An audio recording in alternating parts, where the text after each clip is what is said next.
Okay. तो मैंने last class में यूनिफॉर्म और नॉन यूनिफॉर्म मोशन के बारे में बात कर लिया था।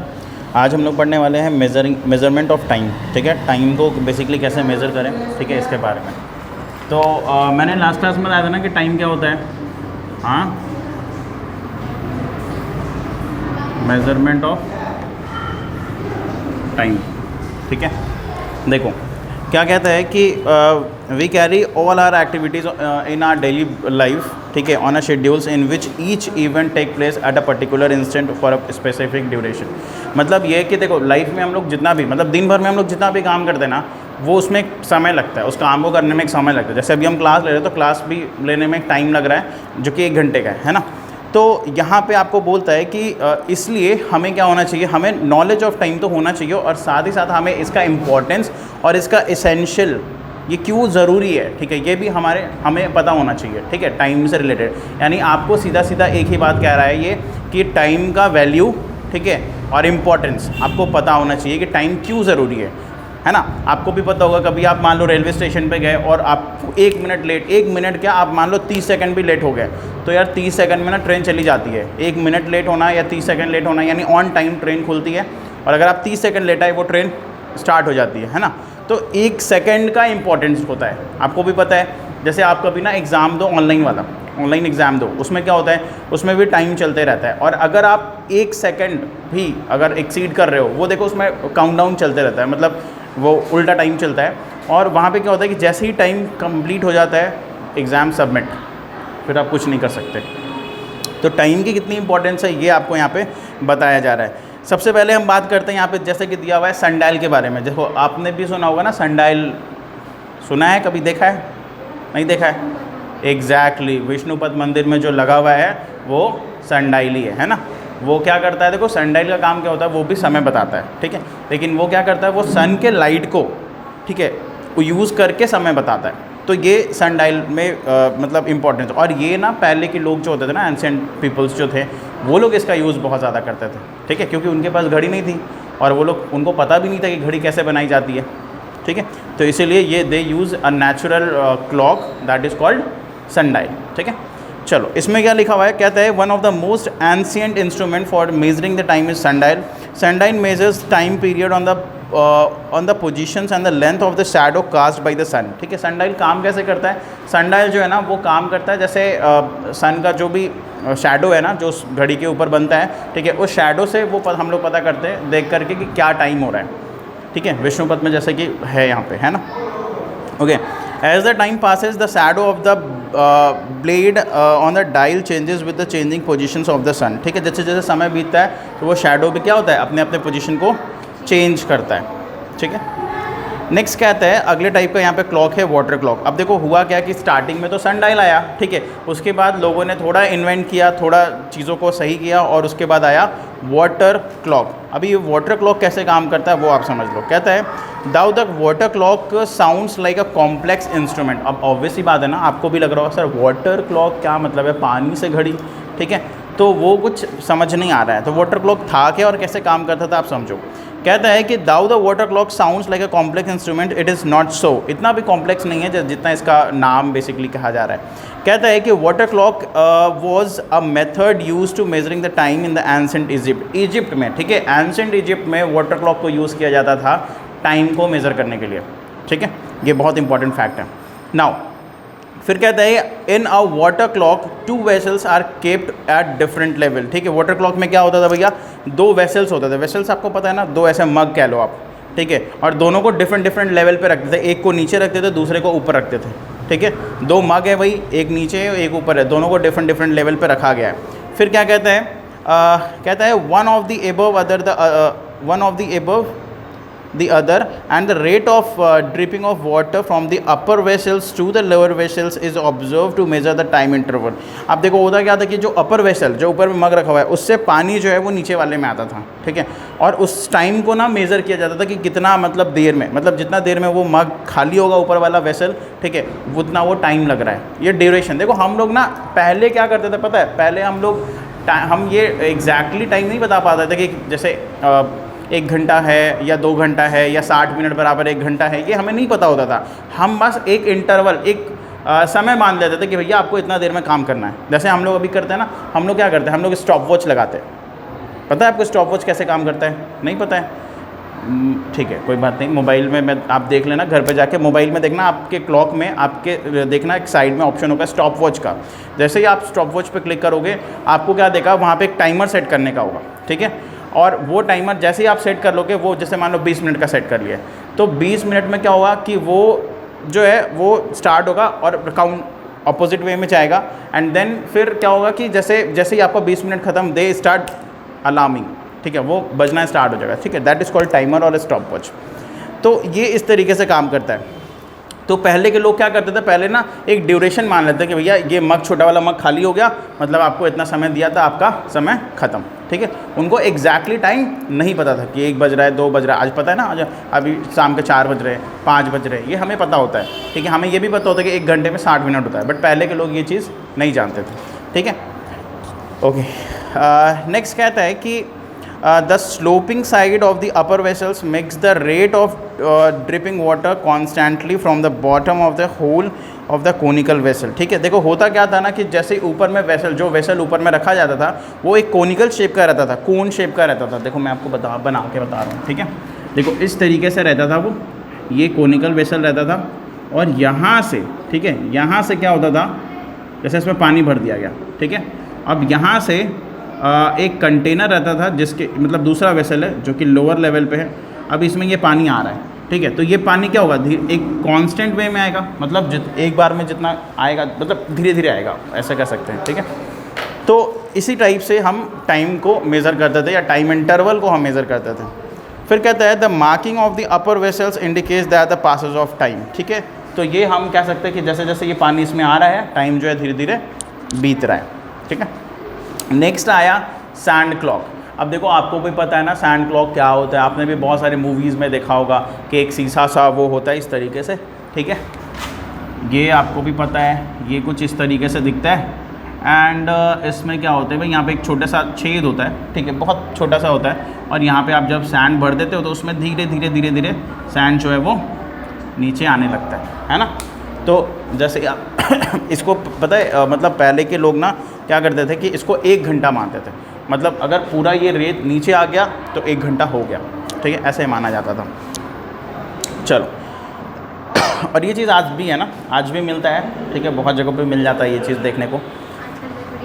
हाँ, डेकोरेशंस के लिए आजकल यूज़ करते हैं, बट पहले इसका टाइम, ऐसे भी आज भी बहुत सारे लोग इसको यूज़ करते हैं, ठीक है। बट अब तो भाई एडवांस हो गया ना, मॉडर्न ज़माना हो गया, अब तो लोग मोबाइल फ़ोन में लगा लेते हैं, या टाइमर लगा लेते हैं, या घड़ी में ही सेट कर लेते हैं, ठीक है। चलो, तो कहता है कि a sand clock is also known as an hour glass, ठीक है, which was another device for measuring the time in the ancient era. यार पहले के ज़माने में इसको आर ग्लास भी कहते थे, 1 घंटे का ग्लास, है ना।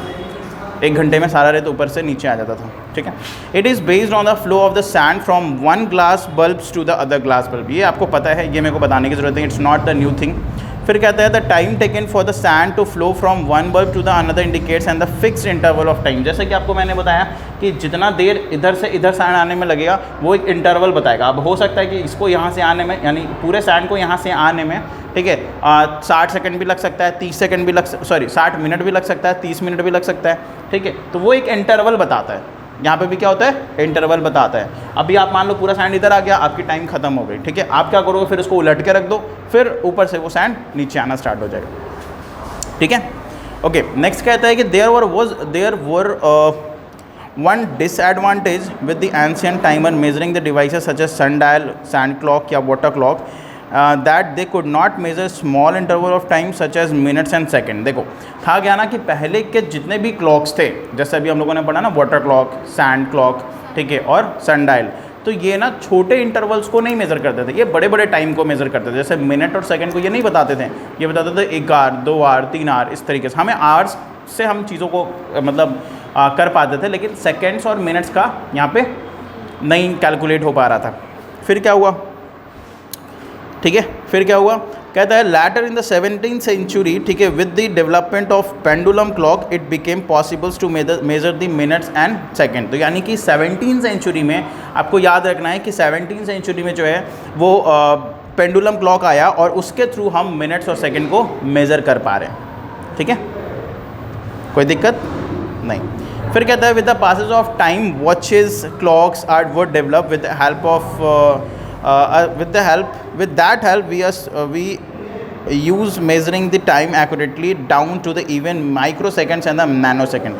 देखो क्या बोलता है कि जैसे जैसे समय बीता चीज़ें बदली, ठीक है, नए नए घड़ी आ गए, नए नए क्लॉक्स आ गए मार्केट में, और आज के टाइम पे इतने अच्छे क्लॉक्स हैं मार्केट में जिससे हम मिनट्स और नॉट ओनली मिनट बल्कि second, micro second and nano second तक मेज़र कर सकते हैं, ठीक है। तो इतना ज़्यादा डेवलपमेंट हो गया। इसके बाद आपका टॉपिक है यहाँ पे सिंपल पेंडुलम। अभी सिंपल पेंडुलम क्या होता है, तो जैसे आपको मैं बता दूँ, सिंपल पेंडुलम का मतलब है कि यार एक तरह का आप पेंडुलम मान लो, या एक तरह का आप ये समझो कि एक धागे में, ठीक है, अगर आपने कोई मेटल का बॉल नीचे लगा दिया है, ठीक है, that will become a simple pendulum, ठीक है, वो क्या होगा, सिंपल पेंडुलम होगा। तो इसको आप घर पर भी बना सकते हो, कोई दिक्कत नहीं है। Simple pendulum banana is not a very big thing, आप आराम से घर में बना सकते हो। आपके घर में अगर कोई भी गेंद है या कोई भी छोटा सा स्टोन है, ठीक है, सिंपल पेंडुलम का अब वो सेकंड्स मेजर करता है, ठीक है, सेकंड्स कह लो, सेकंड जैसे होता है ना, एक बार इधर गया फिर इधर आया फिर इधर गया इधर आया, तो वो सेकंड्स मेजर करता है इस तरीके से जब वो चलता है, ठीक है। देखो आपको क्या बोल रहा है, कहता है अ simple pendulum is a small, मतलब टाइम के ड्यूरेशन को मेज़र करने के लिए सिंपल पेंडुलम का यूज़ करते हैं। जैसे अब तुम सोचो ना कि मेरे पास कोई, सर देखिए अभी क्या है, मैं अगर ये सैंड क्लॉक यूज़ कर रही हूँ, ठीक है, तो सैंड क्लॉक में तो ये होगा ना सर, पूरा रेत नीचे आएगा तब हम मानेंगे कि हाँ मेरा टाइम ख़त्म हो गया, या इस तरीके से कोई काम करने में जो समय लग रहा है वो ख़त्म हो गया। लेकिन अगर हमको कोई ऐसा काम करना है जिसमें हमको एक एक सेकेंड में पता चले कि हाँ अभी क्या हुआ, उसके बाद क्या हुआ, मतलब हमको तुरंत चेंजेस देखना है, ठीक है, तुरंत अगर चेंजेस देखना है तो उसके लिए कोई होना चाहिए ना, छोटे छोटे इंटरवल्स वाले टाइम होने चाहिए।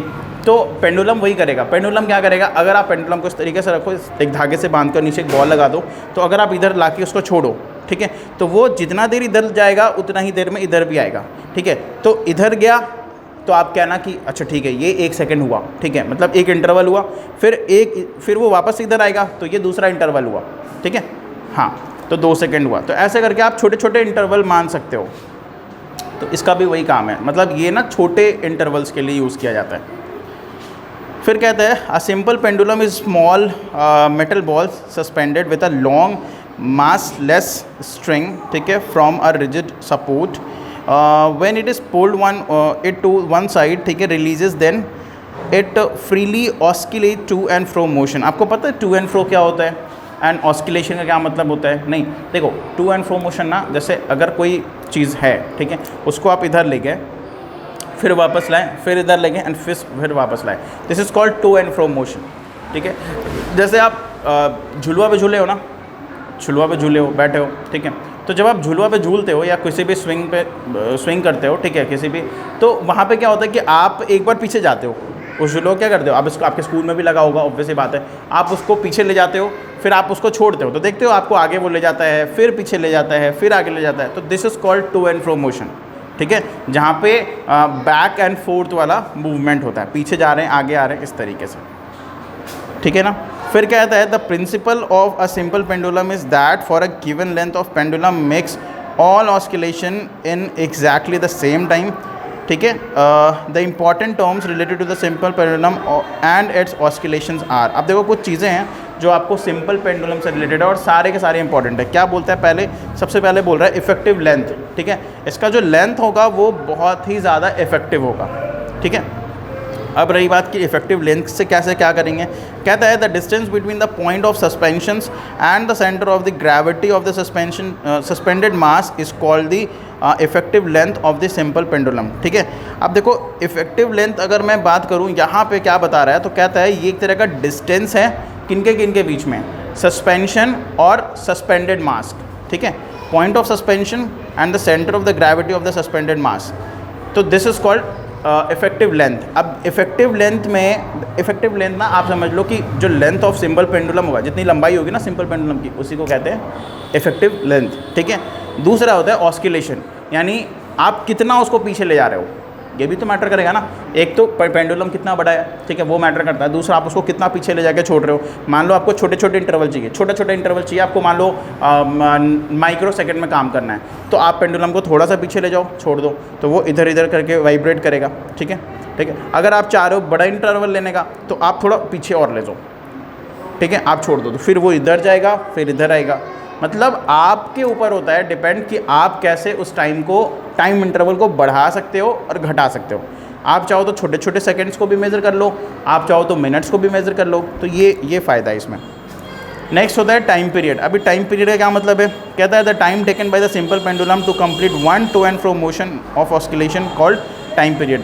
पेंडुलम का टाइम पीरियड का मतलब होता है कि जैसे मान लो आपने पेंडुलम ऐसे रखा हुआ है, ठीक है, आप यहाँ पे लेके छोड़ दिए, तो ये जैसे यहाँ पे था, ये आप यहाँ पे लेके एंड छोड़े, तो क्या होगा, ये पेंडुलम पहले यहाँ से यहाँ जाएगा, फिर वापस से अपने जगह पे, यानी कि जहाँ से वो स्टार्ट हुआ है, एक complete to and fro motion को हम क्या कहेंगे, टाइम पीरियड कहेंगे। मतलब जितना समय एक complete to and fro motion में लगता है, उसको हम क्या कहेंगे, टाइम पीरियड कहेंगे। जैसे मैं आपको बना करके बता देता हूँ। जैसे मान लो ये पेंडुलम यहाँ पे था, ठीक है, ये इधर गया, ठीक है, ये कहाँ गया, इधर गया, फिर वापस से इधर आएगा, ये इस जगह पे आएगा ना, एंड फिर वापस से ये यहीं पे आएगा कि नहीं आएगा।